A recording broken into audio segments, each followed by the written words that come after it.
Salut à tous, je suis Khalid et aujourd'hui on va parler portable avec le Nexus 6P.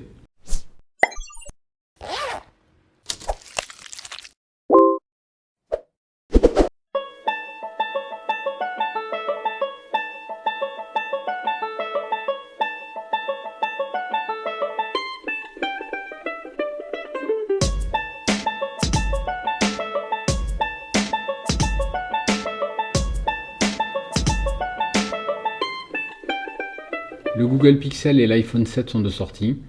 Il est temps de se poser la question de savoir si le meilleur smartphone Android de 2015 tient toujours la route en 2016. Donc le Nexus 6P est un portable qui a été designé et fait par Huawei. Donc Huawei qui était une marque chinoise dont personne n'avait entendu parler jusqu'à l'an dernier. Et ça a été un best-seller. Aujourd'hui, les nouveaux flagships de 2017 sont là. Est-ce que ce téléphone tient toujours la route? Est-ce qu'il vaut toujours le coup? Est-ce qu'il est intéressant donc pour quelqu'un qui chercherait à acheter un portable aujourd'hui? On va se poser la question de différents aspects du téléphone et essayer de voir au travers de différentes caractéristiques si c'est toujours un téléphone qui vaut le coup aujourd'hui ou s'il est complètement has-been. Donc le premier élément qu'on va regarder ensemble, c'est le design. Donc c'est un téléphone qui est en aluminium, donc l'arrière en aluminium, l'avant en Gorilla Glass, et qui n'a pas fait l'unanimité. Au départ, les gens n'aimaient pas du tout le bump de la caméra, donc l'espèce de rebond que vous avez à l'arrière avec ce bandeau noir. C'est petit à petit devenu une signature pour Huawei qui l'a mis également sur son modèle suivant, le P9, et qui est devenu un peu la signature de la marque. Le lecteur d'empreinte digitale à l'arrière et le bandeau sont aujourd'hui assez caractéristiques des téléphones Huawei. Donc ce design, c'est un design qui est relativement fin. Par contre, c'est un grand téléphone. C'est ce qu'on appelle une phablette, un phone tablette. Pour les personnes qui aiment les téléphones petits qu'on manipule à une main, oubliez, vous n'êtes clairement pas sur le bon type de téléphone. Le deuxième élément dont nous allons parler, c'est l'écran. Donc vous avez un écran qui est un véritable bonheur à utiliser. On est sur une grande diagonale, 5,7 pouces, pour une résolution Quad HD. Quad HD, c'est-à-dire 2560 par 1440. On appelle aussi ça le 1440p. C'est une résolution qui, quel que soit le contenu, sera un vrai bonheur, agréable, sympathique à regarder. Cette expérience multimédia est renforcée par le troisième point. Ce troisième point, c'est les haut-parleurs de façade. Ce qu'on appelle les front-facing speakers. C'est-à-dire des haut-parleurs placés de telle manière que lorsque vous allez regarder votre téléphone, que vous allez regarder une vidéo, sur certaines marques, sur certains modèles, vous placez vos mains là et vous avez les haut-parleurs qui sont placés sur le côté. Ça cache le son et ça gâche globalement l'expérience de regarder une vidéo. Vous vous retrouvez à devoir prendre votre téléphone dans des positions un peu bizarres pour réussir à regarder la vidéo. Avec ce téléphone, les front-facing speakers sont pile poil en face de vous. Vous avez une expérience qui est géniale et un son qui est relativement fort. Le point suivant est le lecteur d'empreintes digitales. On a vu niveau ergonomie, le placement est idéal. Vous avez un lecteur d'empreintes digitales qui est à l'arrière. C'est très ergonomique et naturellement, votre doigt se place dessus lorsque vous le prenez. Donc c'est vraiment très bien pensé. Le seul cas où vous êtes embêté, c'est quand il est posé à plat sur la table. Vous le soulevez et vous allez vous rendre compte qu'à chaque fois, vous devez replacer votre doigt pour aller l'allumer ou alors taper votre code, ce qui n'est pas très intuitif. Donc, mis à part dans ce cas-là, moi personnellement, je le pose souvent à plat écran contre la table et lorsque je le soulève ou que je le prends de ma poche, naturellement, le doigt se place dessus et on se retrouve avec un écran qui est déverrouillé. Donc, on voit quasiment jamais l'écran d'accueil. La qualité et la fiabilité du lecteur d'empreintes digitales est vraiment une référence.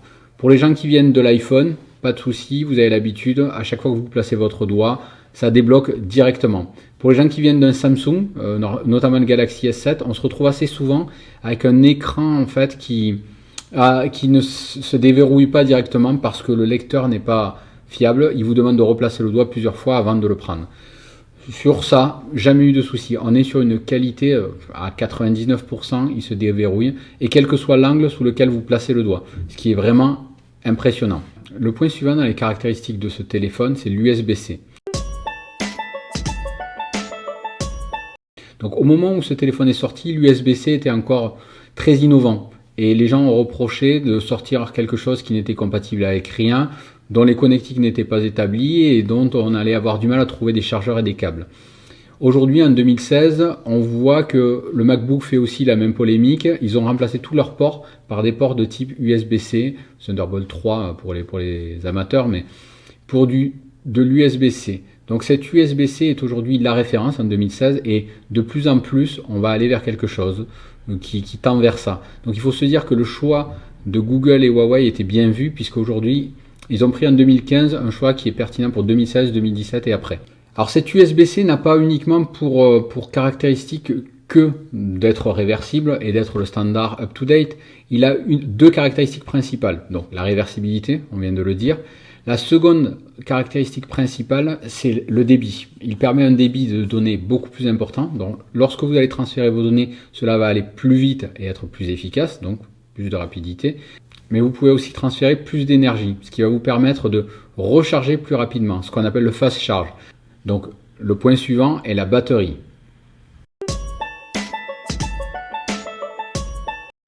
Donc la batterie est une batterie de 3450 mAh. 3450 mAh, c'était assez haut de gamme pour l'an dernier, donc pour 2015. Cette année, on voit apparaître des portables tels que le Huawei Mate 9, qui a une batterie de 4000 mAh et qui vous garantissent une autonomie de 2 jours théorique. Donc ce qu'il faut se dire, c'est que le fast charge, pour moi, compense amplement le fait d'avoir une batterie qui ne fait que 3450. Alors ça paraît un peu ironique quand on voit que les iPhones font 2800 ou autour de 3000. Donc grosso modo, 3450 plus fast charge, c'est quelque chose qui est très satisfaisant. Ça vous tiendra globalement la journée, quoi qu'il arrive. Et si vous avez besoin de recharger pour partir en soirée, pas de souci avec ce mode de fonctionnement fast charge. Le point suivant, c'est la prise jack. On sait qu'aujourd'hui, en fait, la tendance n'est plus à avoir des prises jack, que la technologie est obsolète. Pour moi, c'est un vrai plus d'avoir une prise jack aujourd'hui quand on sait que quand on fait une call qui va durer plusieurs heures et qu'on a besoin à la fois de brancher son téléphone et de brancher un casque et des haut-parleurs, je vois pas l'intérêt aujourd'hui de supprimer un jack tant qu'on n'a pas mis autre chose à la place. Donc j'entends que la technologie est obsolète, qu'il faut proposer autre chose, etc. Mais tant que ça ne sera pas le cas, ben, je veux ma prise jack. Le point suivant, c'est le stock Android.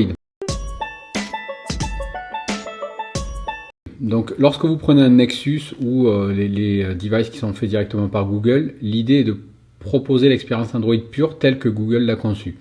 Donc lorsque vous allez acheter un smartphone Android, quel qu'il soit, vous avez une surcouche au constructeur dans laquelle ils vont vous proposer un certain nombre d'interfaces, de fonctions, etc. En général, ça alourdit le système, ça rajoute une surcouche qui ne rajoute pas de la performance, et on se retrouve souvent avec un portable qui se comporte moins bien que si on n'avait pas fait quelque chose. Sur le Nexus, vous n'avez pas ce problème-là, vous avez un stock Android, donc l'Android pur, avec les mises à jour dès qu'elles sont mises à disposition par Google. Ce qui veut dire que vous aurez toujours la dernière mise à jour et la dernière version du système. Lors de la présentation Apple, ils ont rappelé que moins de 1% des portables sous Android étaient aujourd'hui sous Nougat. La dernière caractéristique de ce smartphone, c'est l'appareil photo. Donc le Nexus 6 avait la réputation d'avoir un très mauvais appareil photo. Google et Huawei ont essayé d'améliorer ça en mettant un capteur 12 mégapixels fait par Sony.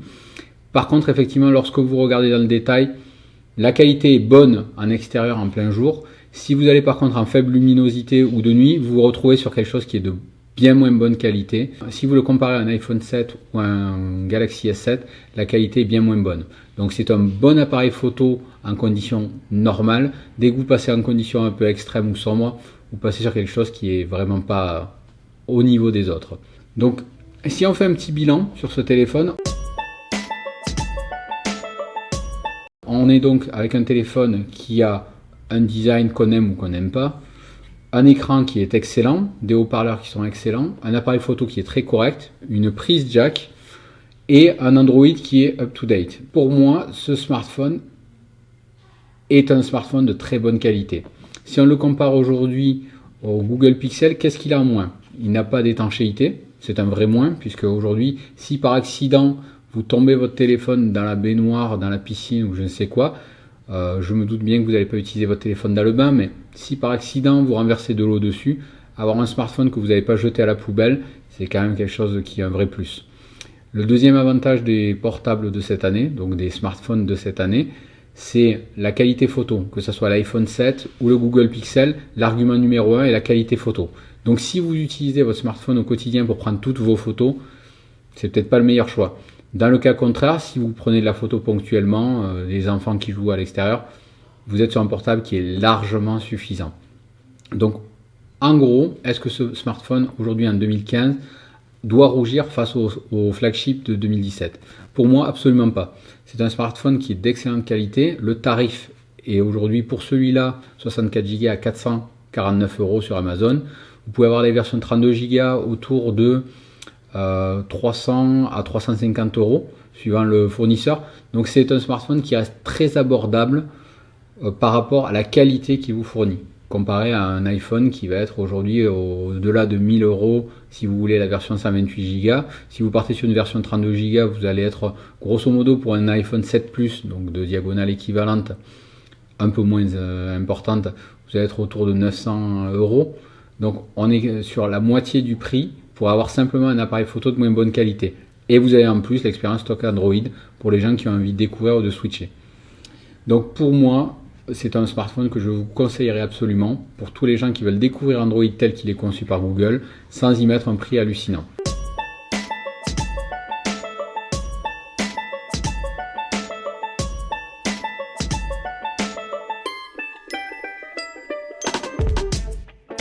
Donc si vous avez aimé cette vidéo, n'hésitez pas à mettre un petit pouce bleu, à m'encourager. Dites-moi dans les commentaires ce que vous en avez pensé et de la qualité et des b-roll, donc les vidéos, les petites vidéos, les prises de vue de l'appareil.